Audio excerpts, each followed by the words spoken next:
then a battery of tests are applied, but patient is asymptomatic. Then we have anticoagulants. Patient is either on anticoagulant therapy or there is a circulating anticoagulant which can be non-specific like lupus anticoagulant, or they can be specific inhibitors especially against the factor 8. Now the most commonly are the autoantibodies like an acquired hemophilia, or it can be alloantibodies in the patient rate as a therapy. Already emphasized is the pre-analytical variable, which is very important. Ideally you should ask a repeat sample. And second thing is the history of drug intake. That means either patient is on some therapy which is affecting the APTT prolongation. It's very important. We have received recently a sample of a patient of a 40-year female with unexplained thrombosis for lupus testing. It was coming positive. Later on we came to know they have already started heparin. So it is very essential to have a detailed clinical history as the drug history. So if all are negative, then we do the mixing studies with 1:1 with normal pooled plasma. The basic concept of mixing study is, if there is a factor deficiency, when you mix with the normal plasma, it will be corrected.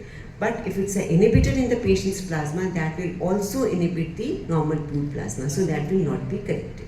So if we do a testing after mixing, if it is corrected immediately, possibility of factor deficiency in the intrinsic pathway. You take the history, if the bleeding is present, it can be commonly it is 8 or 9, or uncommonly it can be factor 11 also. But if there is no bleeding, it is generally the contact factor assays like factor 12 or precalciferin or high molecular weight kininogen, which can cause prolongation.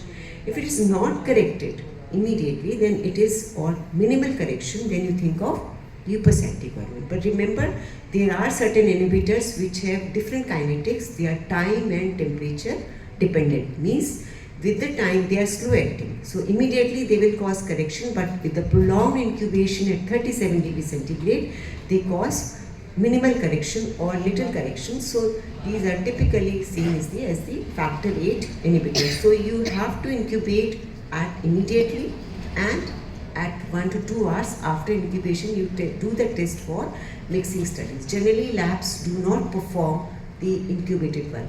You can also do it if you clinically suspect factor 8 inhibitor. You should do a prolonged incubation and then repeat testing.